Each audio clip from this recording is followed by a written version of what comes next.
What would you do if the one thing that could save your marriage, your crown, and your life belonged to someone else? For 3 years, Queen Margaret has failed to give the king an heir. The court whispers grow louder each day. The king grows more distant, and rival noble families circle like vultures, waiting for her to be cast aside. But tonight, everything changes.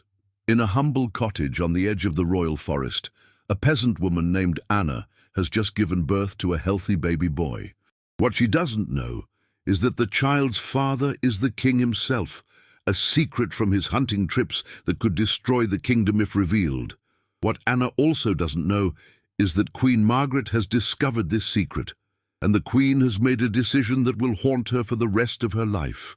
In a few hours, Anna will be dead, her cottage will be in ashes, and her newborn son will be lying in the royal cradle, presented to the world as the legitimate heir to the throne.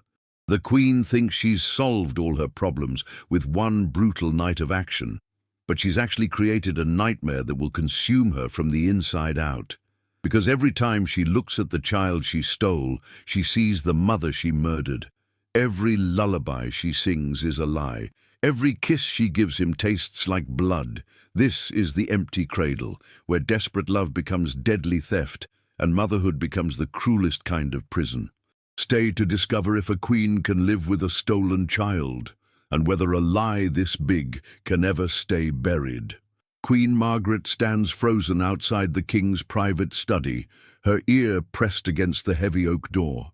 Inside, she can hear her husband's voice mixing with that of Sir Thomas, his most trusted advisor. "The child is healthy?" the king asks. "Yes, Your Majesty. A strong boy born 3 days ago. The woman, Anna, she's keeping quiet as promised." Margaret's blood turns to ice. "A child. The king has a child. And you're certain no one else knows? Only myself and the midwife who attended the birth. Anna believes you'll provide for them both, but she understands the need for discretion." The king sighs heavily. "A son. After 3 years of marriage, I finally have a son." The words hit Margaret like physical blows. 3 years of trying, 3 years of monthly disappointments, 3 years of watching her husband grow more distant with each failed pregnancy. "What are your instructions regarding the woman and child, Your Majesty?" "Provide for them quietly. A small cottage, enough gold to live comfortably. The boy will be educated but never acknowledged. He can never know who his father is. And if anyone discovers the truth, they won't. This secret dies with us." Margaret retreats silently from the door, her mind racing. The king has what she cannot give him, a healthy male heir. But that heir is a bastard, born to a peasant woman who could destroy everything if she ever chose to speak. She returns to her chambers and dismisses her servants. Alone, she stares at her reflection in the silver mirror. At 32, she's still young enough to conceive, but 3 years of failure have convinced everyone, including herself, that she's barren. But what if she wasn't barren? What if she simply acquired an heir? The thought forms slowly, terrifyingly, in her mind. The king has a son he can never acknowledge. She needs a son to secure her position. The peasant woman is a loose thread that threatens the crown. 3 problems, 1 solution. She summons Captain Harold, commander of her personal guard, men who owe their loyalty to her alone, not the crown. "Your Majesty?" Harold enters, noting her pale complexion. "Harold, I need you to do something for me. Something that must never be spoken of even between us." His expression grows serious. "What do you require?" Margaret pulls out a leather pouch heavy with gold. "There's a cottage in the eastern forest. A woman named Anna lives there with a newborn child. I need you to bring me that child." "Your Majesty? Tonight?" And Harold. She meets his eyes directly. The woman cannot be allowed to identify who took her child. Ever. Harold understands immediately. The Queen isn't just asking for kidnapping, she's ordering murder. "Your Majesty, are you certain about this course of action?" "The kingdom needs an heir, Harold, and I need to remain queen." She moves to her jewelry box and withdraws a simple gold ring. "This belonged to my mother. After tonight, I want you to forget we ever had this conversation. But wear this ring, and know that your queen will never forget your loyalty." Harold takes the ring, the weight of it heavier than gold. "When do you want this done?" "Before dawn. Bring the child directly to me. Tell no one else, not even your own men, the true purpose of the mission." "And the other matter?" Margaret's voice turns to steel. "Make it look like bandits. Cottage fires are common in winter." After Harold leaves, Margaret kneels before her private altar and prays, not for forgiveness, but for success. She's about to become a mother through murder, and she needs God to look the other way. Outside her window, snow begins to fall, as if the heavens themselves are mourning what's about to happen. The cottage sits in peaceful silence under the falling snow. Inside, Anna cradles her 3-day-old son by the dying embers of the fire. She's exhausted but content, whispering soft words to the baby who looks so much like his father, though she can never tell him that. "Sleep now, my little prince," she murmurs. "Tomorrow we'll have a proper home, thanks to your papa's generosity." She doesn't hear the horses approaching through the snow-muffled forest.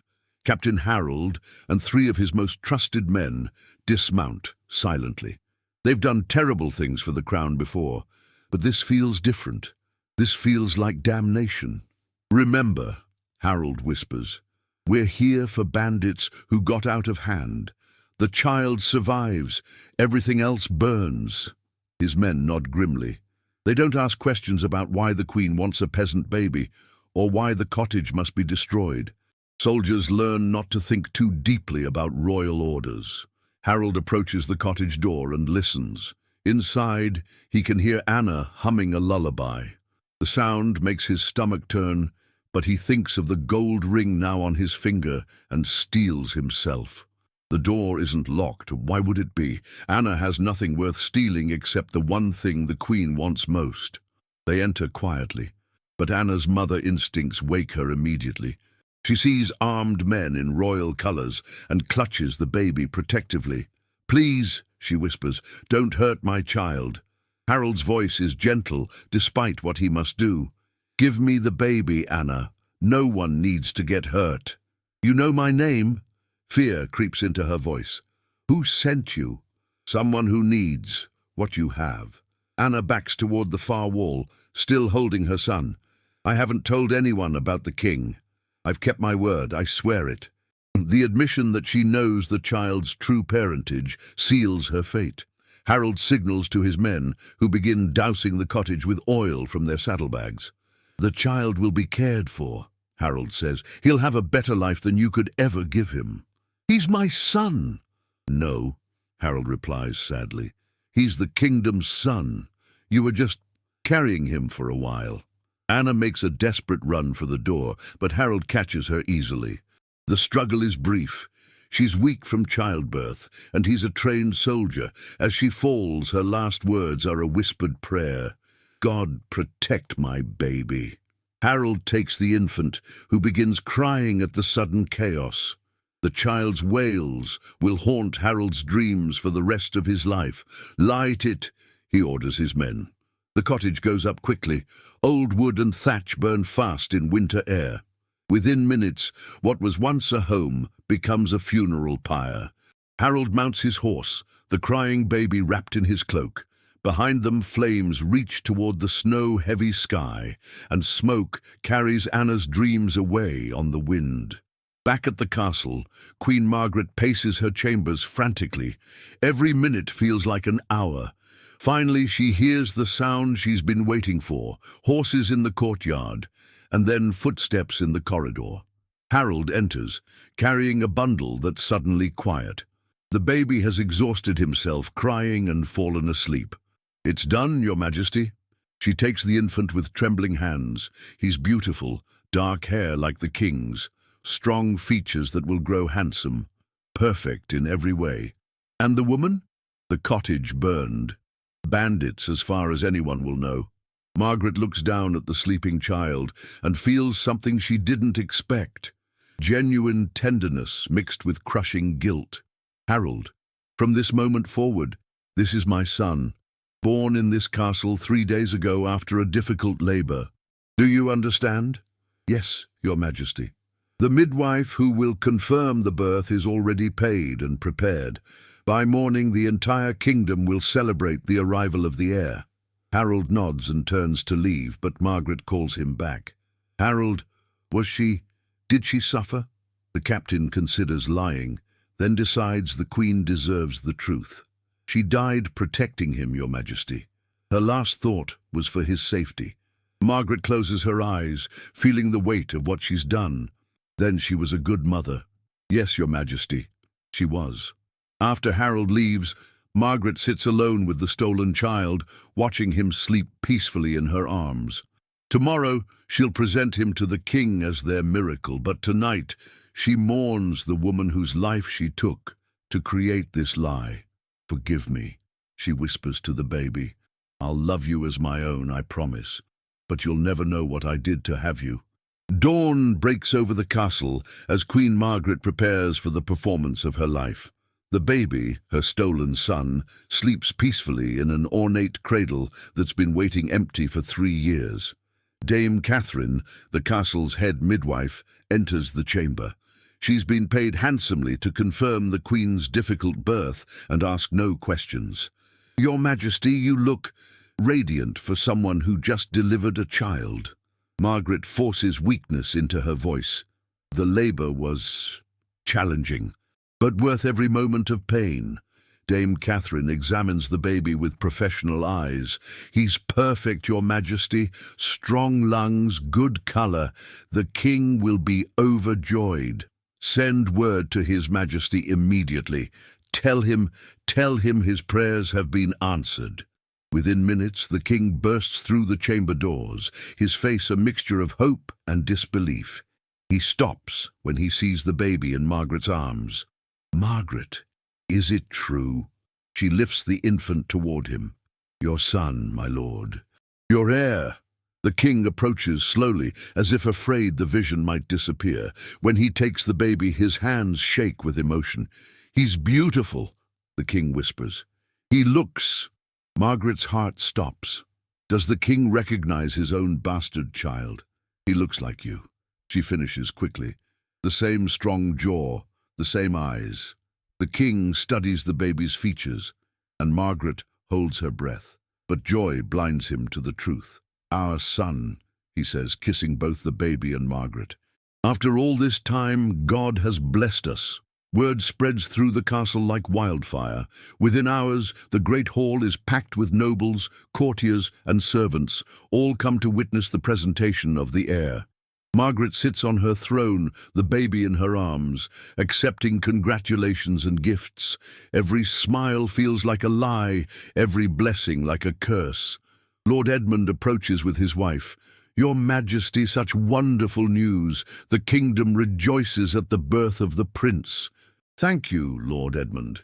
He is indeed a gift from heaven.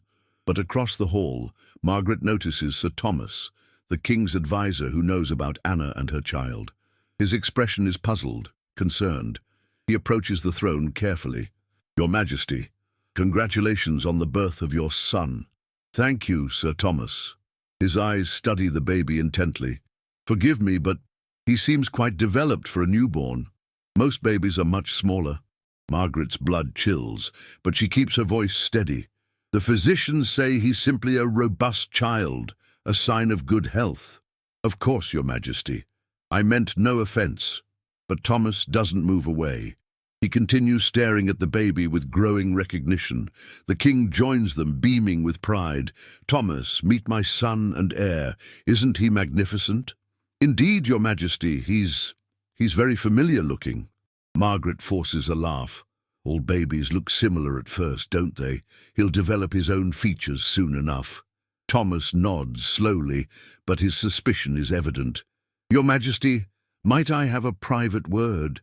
There's a matter of some urgency regarding the Eastern Territories. Later, Thomas. Today is for celebration, not politics. Of course, sire. But perhaps we could discuss the situation in the Eastern Forest. There's been some troubling news. Margaret's grip tightens on the baby. Thomas knows. Somehow he knows. "What news?" the king asks. "A cottage burned last night. A woman died. Local villagers say it was bandits, but—" Thomas looks directly at Margaret. The timing seems coincidental. The king frowns. Coincidental to what? Before Thomas can answer, Margaret stands. "Gentlemen, surely such dark talk can wait. This is a day of joy, not sorrow for strangers."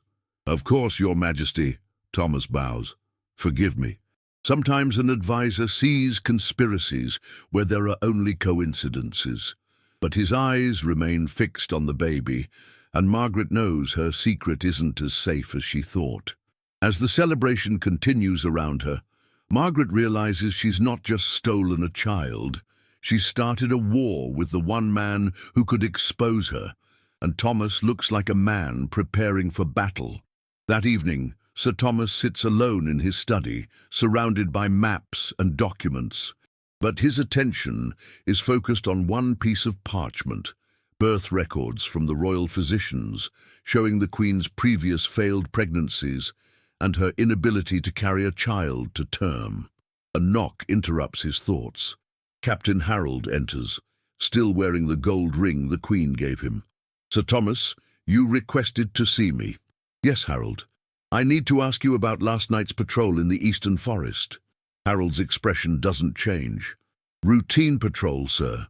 We investigated reports of bandit activity." "And did you find any bandits?" "We found evidence of their work.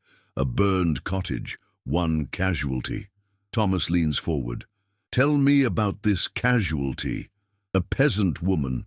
Lived alone, apparently. The bandits must have surprised her during the night."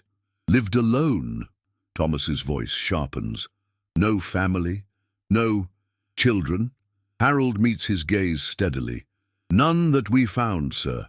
But Thomas sees something flicker in the captain's eyes. Guilt, perhaps, or knowledge he's trying to hide. "Harold, in your years of service, have you ever seen bandit attacks that coincidentally occurred on the same night the Queen gives birth to an heir?" The question hangs in the air like a blade. Harold's hand unconsciously touches the gold ring. "Coincidences happen, Sir Thomas. The world is full of strange timing." "Indeed it is." Thomas stands and walks to his window. "Harold, do you remember the woman named Anna who lived in the Eastern Forest?" Harold's face goes pale. "I'm not familiar with that name, sir." "Strange, because 3 months ago you escorted the king to that area for hunting, and I have records of payments made to support a woman named Anna and her needs." The trap is sprung. Harold realizes Thomas knows far more than he's revealed. "Sir Thomas, I don't know what you're implying." "I'm implying that Anna had something the Queen wanted. Something that died in that fire last night along with Anna herself." Harold's hand moves instinctively toward his sword. "That's a dangerous accusation, sir." "Is it an accusation? Or is it an observation?" Thomas turns from the window and faces Harold directly. "The baby the Queen presented today, he's not newborn, is he? He's 3 days old, the same age Anna's child would be." "You're mistaken, sir." "Am I? Then you won't mind if I examine the birth records more closely, question Dame Catherine about the details of the labor, perhaps visit the Eastern Forest to investigate this bandit attack?" Harold draws his sword halfway. "Sir Thomas, some investigations are dangerous for everyone involved." "Are you threatening the king's advisor, Captain?" "I'm protecting the crown, sir, as is my duty." The two men stare at each other, both understanding they've reached a point of no return. Thomas smiles coldly. "Harold, that ring you're wearing, where did you get it?" Harold's hand instinctively covers the gold ring. "It was a gift." "From whom?"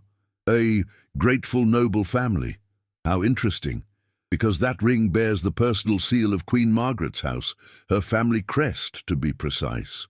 Harold realizes he's been carrying evidence of his guilt on his finger, but it's too late to remove it now without confirming Thomas's suspicions. "Sir Thomas, you're playing a dangerous game." "No, Harold, the Queen played a dangerous game. I'm just trying to decide whether to expose it or profit from it."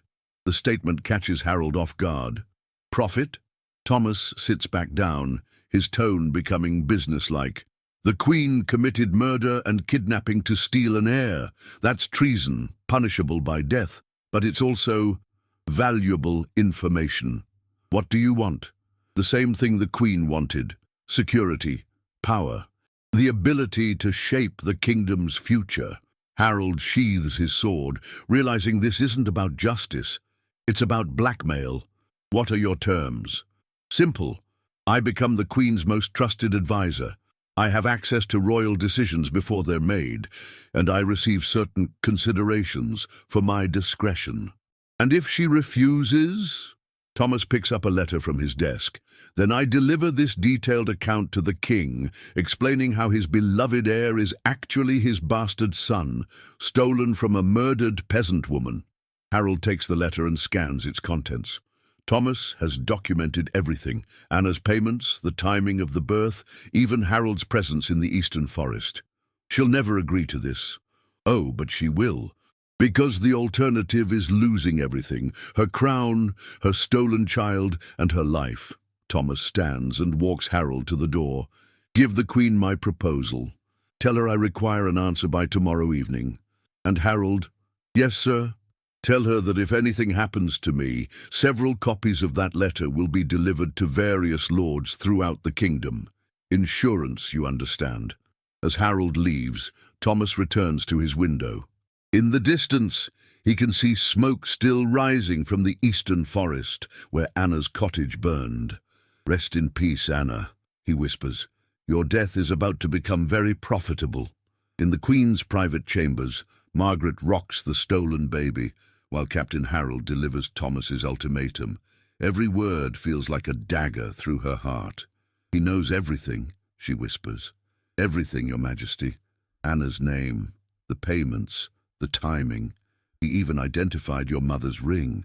Margaret looks down at the sleeping child, so innocent, so unaware that his existence has already cost one life and may cost many more. What exactly does he want? Harold hands her Thomas's written demands: complete access to all royal decisions, a seat on the inner council, 20% of the royal treasury's annual income, and most importantly, he wants to control the child's education, shape the heir's future thinking. The implications hit her like ice water. Thomas doesn't just want money or power, he wants to control the next generation of rulers. If I refuse, he delivers evidence to the king and several lords simultaneously. You'd be arrested for treason within hours. Margaret stands and paces, still holding the baby. There has to be another way. Your Majesty, with respect, Thomas has thought this through carefully. He has insurance, multiple copies of his evidence hidden throughout the kingdom. Then we find those copies and destroy them. And if we miss even one, if he's told someone else— Margaret stops pacing and looks directly at Harold. You're suggesting I should agree to his demands. I'm suggesting that living as a blackmailed queen is better than dying as an exposed traitor. The baby stirs in her arms, and Margaret feels a surge of protective fury. This child, her child now, doesn't deserve to grow up as a pawn in Thomas's political games. Summon Thomas. Tell him I want to discuss his proposal personally.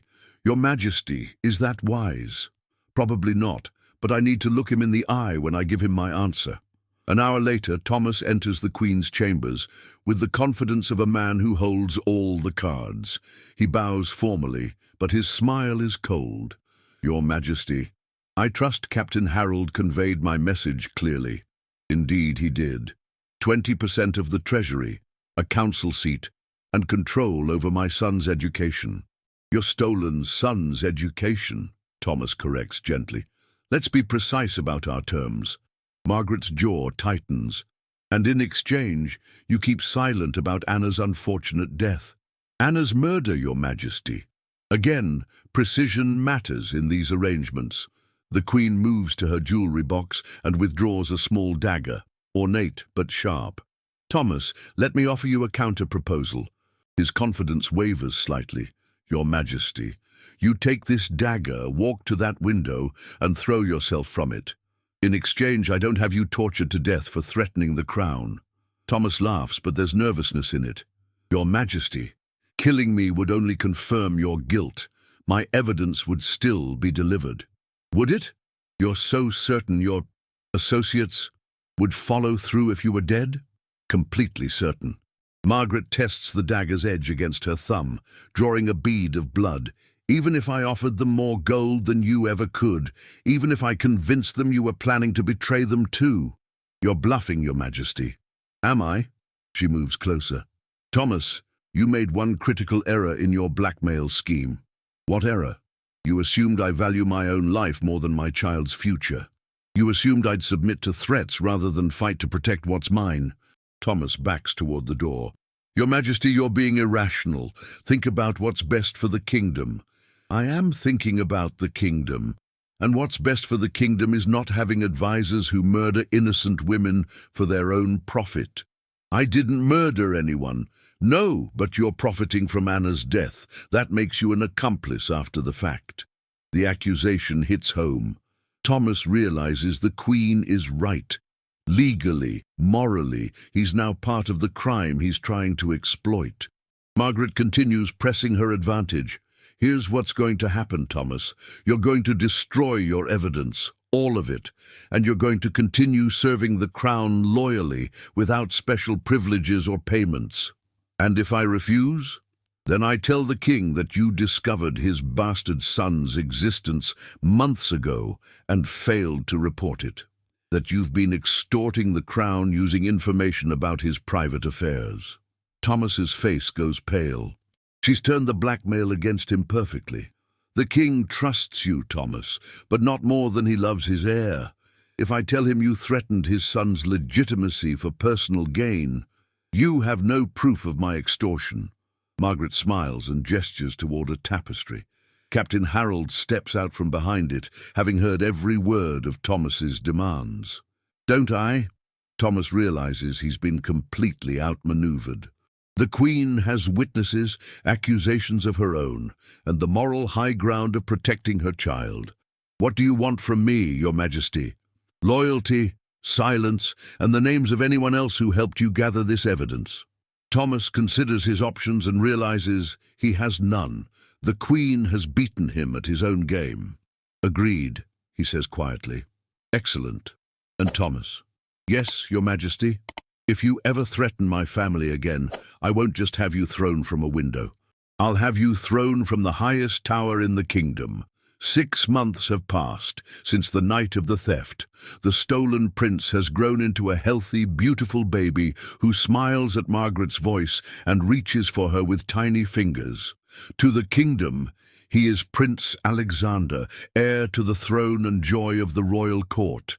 But Margaret is slowly going mad.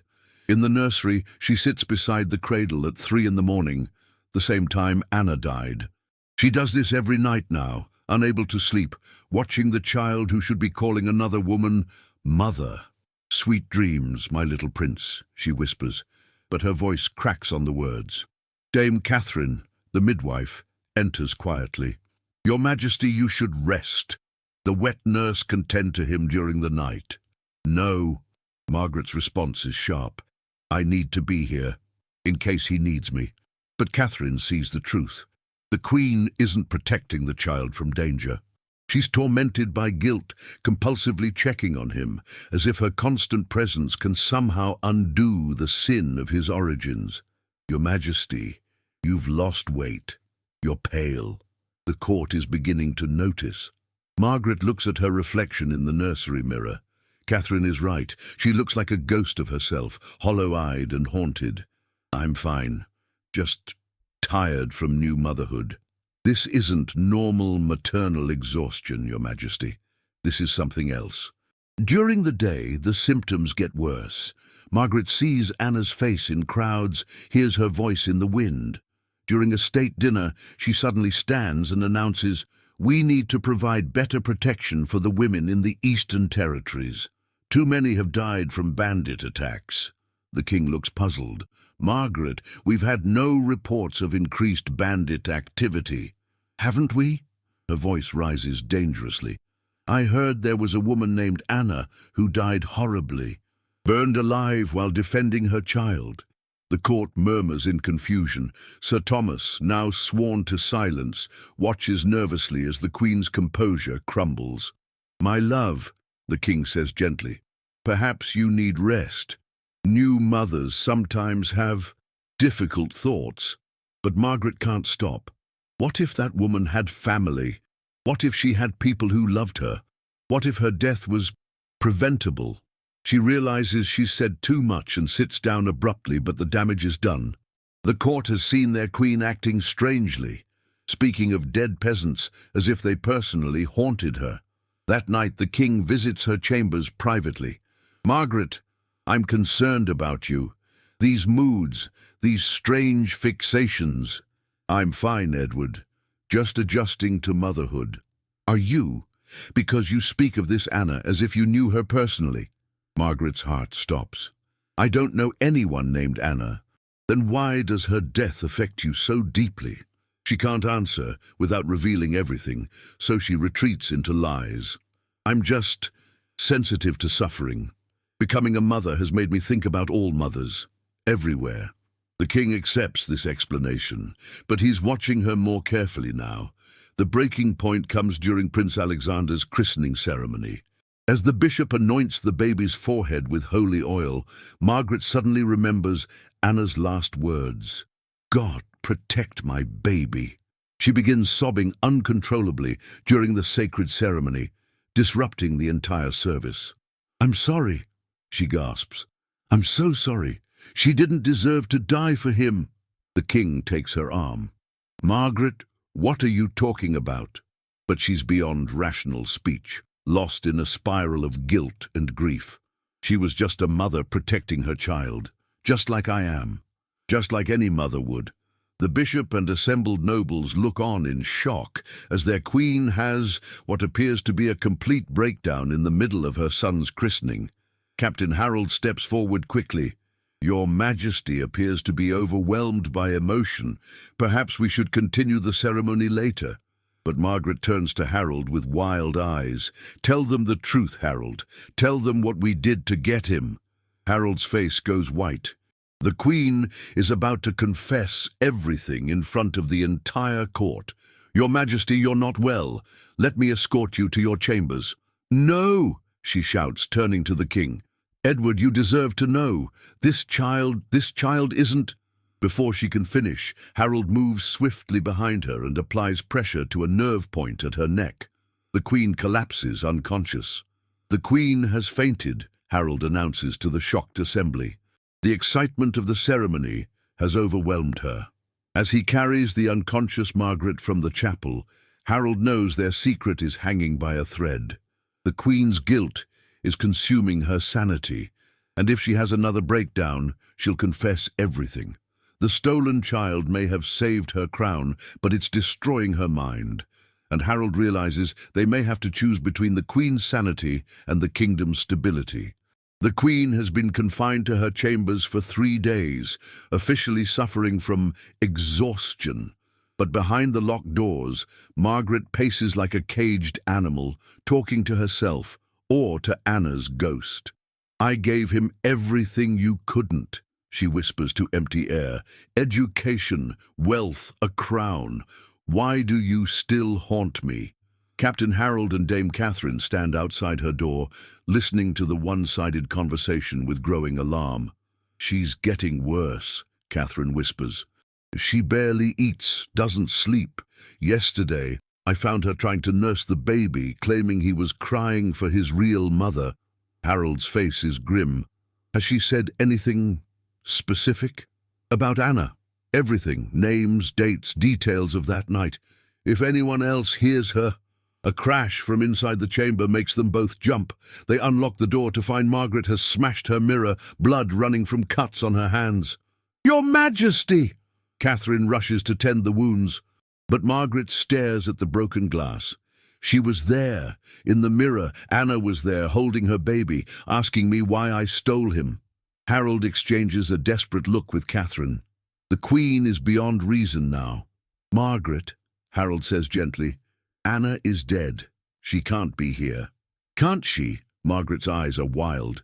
"Then explain this." She pulls out a small wooden toy. a carved horse, roughly made but lovingly crafted. This was in the baby's cradle this morning. I didn't put it there. Harold examines the toy. His blood runs cold. He recognizes it. Anna had been carving it in her final days, a gift for her son that was never finished. "Where did you find this?" he demands. "I told you, in Alexander's cradle. She's trying to reclaim him, Harold. The dead mother is coming for her stolen child." Catherine touches the toy nervously. "Your Majesty, perhaps a servant placed it there. Children's toys often find their way. No servant has been in the nursery except me. I've made sure of that."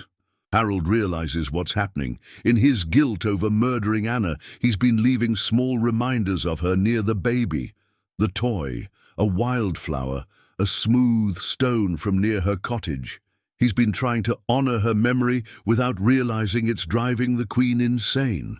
But before he can confess, Margaret continues. "She comes to me in dreams now, shows me what really happened that night. How she begged for her child's life, how she died reaching toward his cradle." "Your Majesty, dreams aren't reality, aren't they? Then explain why I know things I wasn't there to see, how I know she called him my little star because of the birthmark on his shoulder, how I know she sang him a lullaby about a sparrow finding its way home." Harold staggers backward. Those details are impossible for Margaret to know. Unless Anna's spirit really is communicating with her, or unless... "Harold," Margaret continues, her voice eerily calm now, "Anna wants to make a trade." "What kind of trade?" "Her son's life for mine. She says if I confess the truth and face execution, she'll let Alexander live in peace. But if I keep lying, she'll take him back to the world of the dead with her." Catherine crosses herself. "Your Majesty, that's not possible." "Isn't it? Then why did Prince Alexander stop breathing for 2 full minutes yesterday? Why did his skin turn cold as winter stone? Why did he only start breathing again when I promised Anna I would tell the truth?" Harold hadn't heard about this incident. "The baby stopped breathing." "For 2 minutes Dame Catherine was there, tell him." Catherine nods reluctantly. "It was terrifying. He just stopped. No medical cause I could find. Then suddenly he gasped and was fine again." The room falls silent except for Margaret's ragged breathing and the distant sound of wind through the castle walls. "Anna gave me 3 days to decide," Margaret continues. "Today is the 3rd day. If I don't confess by sunset, she takes Alexander with her to whatever realm the dead inhabit." Harold tries to rationalize. "Your Majesty, grief and guilt can cause hallucinations." "Can they cause this?" Margaret lifts her sleeve to reveal fresh scratches on her arm, thin lines that spell out "confess" in crude letters. "I woke up with these this morning. Anna's fingernails, Harold. She's marked me." Harold stares at the scratches, his rational mind warring with superstitious fear. Either the Queen is mutilating herself in madness, or Anna's spirit is genuinely haunting them. "What do you want to do, Your Majesty?" Margaret looks toward the nursery where Prince Alexander sleeps peacefully. "I want to save my child, even if it costs me everything else." She moves toward the door with sudden determination. "Summon the king and the court. It's time to tell the truth about the empty cradle." Harold blocks her path. "Your Majesty, if you confess, you'll be executed for treason." "Is that what you want?" "What I want doesn't matter anymore. Anna was right. I was never his real mother. I was just a thief who stole someone else's child and called it love." Margaret pushes past Harold and heads toward the great hall where her husband waits, unknowing, with their stolen son. The great hall falls silent as Queen Margaret enters, pale and trembling, but resolute. King Edward sits on his throne with Prince Alexander in his arms. The child is now nearly 7 months old, healthy and beautiful, the pride of the kingdom. "Margaret," the king says with concern, "you should be resting. The physicians said—" "The physicians don't know what's wrong with me, Edward, but I do." She walks to the center of the hall where every noble, courtier and servant can hear her clearly. "I have something to confess, something that will change everything you believe about me, about our son, about this kingdom." The king frowns. "Margaret, Perhaps we should discuss this privately. No, what I've done affects everyone here. They deserve to hear the truth. Sir Thomas watches nervously from the back of the hall, knowing what's coming, but powerless to stop it. Margaret's voice grows stronger as she begins. Prince Alexander is not my biological son. Gasps echo through the hall. The king nearly drops the baby in shock. What did you say? He's not mine, Edward. I stole him. I had a woman murdered to take her child and present him as our heir. The silence is deafening.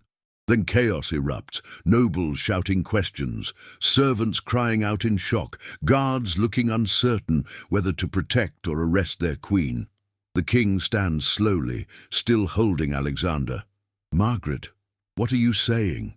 I'm saying that 7 months ago I discovered you had a bastard son, born to a peasant woman named Anna. I was so desperate for an heir, so terrified of losing my crown, that I had her killed and her child stolen. She points to Captain Harold. Captain Harold carried out my orders. Anna died in a cottage fire that we arranged. Her baby was brought to me and presented as our miracle child. The king stares at the baby in his arms with new eyes. This child is my bastard son. Yes, Anna was the mother. You visited her during your hunting trips. She loved you, Edward, and she loved this child. The king's legs give out and he sits heavily on his throne, looking at Alexander, who smiles innocently, unaware his entire world is crumbling. Lord Edmund steps forward. Your Majesty, these are serious accusations. Do you have proof of this crime? I have my confession. I have Captain Harold as witness, and I have this. Margaret produces the wooden toy Anna had been carving.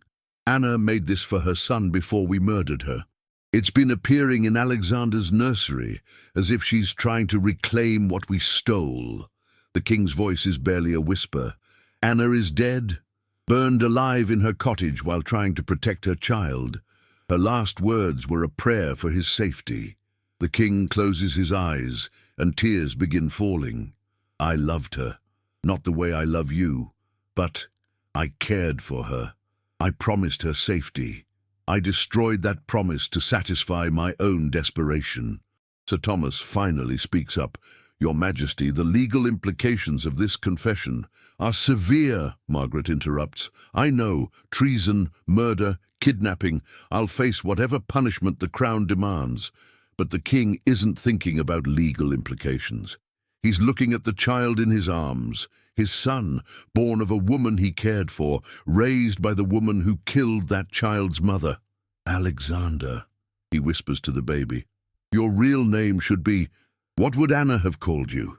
Margaret's voice breaks. She called him her little star because of the birthmark on his shoulder. The king pulls back the baby's sleeve and sees the small star-shaped mark. Proof that everything Margaret has confessed is true. Guards, he says quietly. 2 guards step forward, expecting to arrest the queen, but instead, the king says, arrest Captain Harold for murder. Arrest any man who participated in Anna's death. Harold doesn't resist as chains are placed on him. His guilt has been eating at him for months. Edward, Margaret says, what about me? I ordered Anna's murder. The king looks at her with eyes full of pain. You'll be tried and sentenced according to the law, but first, he stands and places Alexander in her arms one final time. First, say goodbye to the child you raised as your own. Margaret holds Alexander, memorizing his face, his smell, the way he grips her finger with tiny hands. I'm sorry, she whispers to him. I'm sorry I wasn't the mother you deserved. I'm sorry about what I did to your real mother. But I want you to know, even though you weren't mine by blood, I loved you completely. She kisses his forehead and hands him back to the king. Anna, she says to the empty air, I've kept my promise. I've told the truth. Please let him live in peace now. A warm breeze flows through the great hall, despite the closed windows, and Margaret smiles for the first time in months. Thank you, she whispers. The king watches as guards lead Margaret away. In a few hours, she'll be sentenced to death for her crimes. But Alexander, His bastard son, Anna's murdered child, the stolen prince, will live as the legitimate heir, carrying the love of three different women, the mother who died for him, the queen who confessed for him, and whatever new mother figure the king chooses for his future. As Margaret disappears from the hall, the wooden toy Anna carved falls from her robes and rolls across the stone floor, finally coming to rest at the king's feet, a mother's last gift to the son she never got to raise. In the end, Queen Margaret learned the most painful truth of all. You cannot build love on a foundation of murder, and stolen happiness will always demand payment in full. What started as a desperate act to save her marriage and secure her throne became a nightmare that consumed her sanity and ultimately cost her everything. Because guilt isn't just an emotion. It's a living thing that grows stronger with time, feeding on secrets until it devours the very person trying to hide from it. The most haunting aspect of this story isn't the murder itself, it's how Margaret genuinely came to love the child she stole. Her affection for Alexander was real, her maternal instincts authentic. But love built on someone else's tragedy can never truly flourish. Every lullaby she sang was tainted by Anna's dying screams. Every kiss she gave him carried the weight of the mother who would never kiss him again. Margaret's confession wasn't just about guilt, it was about recognizing that some crimes are so fundamental, so destructive to the natural order, that they poison everything they touch. She couldn't be a true mother to Alexander while Anna's blood was on her hands. But perhaps the most profound lesson comes from the king's final decision. He could have hidden the truth, maintained the lie, protected the kingdom from scandal. Instead, he chose justice over convenience, truth over comfort. He understood that a kingdom built on murdered innocence is no kingdom worth preserving. And Anna, whether her spirit truly haunted Margaret or the Queen's guilt created those supernatural experiences, doesn't matter. What matters is that a peasant woman's love for her child was so powerful it reached beyond death itself, ensuring her son would eventually be raised with truth rather than lies. This story forces us to examine our own moments of desperate wanting. When we desire something so intensely it hurts, how far are we willing to go to get it? When someone else has what we need to be happy, do we accept disappointment? Or do we justify taking what isn't ours? And when our actions hurt innocent people, do we double down on the lies, or do we find the courage to face the consequences? The truth is, every stolen happiness comes with interest. Every shortcut built on someone else's suffering eventually demands payment. Margaret thought she was solving her problems with one night of terrible action, but she was actually trading temporary relief for permanent torment. Real fulfillment, the kind that lets you sleep at night, the kind that doesn't require constant lies to maintain, can only come through honest means. Because stolen joy isn't joy at all. It's borrowed misery that always comes due. If this story resonated with you, if you believe that truth is worth more than comfort and that love requires clean hands, subscribe for more medieval tales that explore the real cost of our choices. And discover that sometimes the bravest thing we can do is confess our worst mistakes.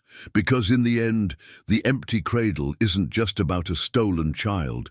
It's about what happens when we try to fill the holes in our hearts with pieces torn from someone else's life.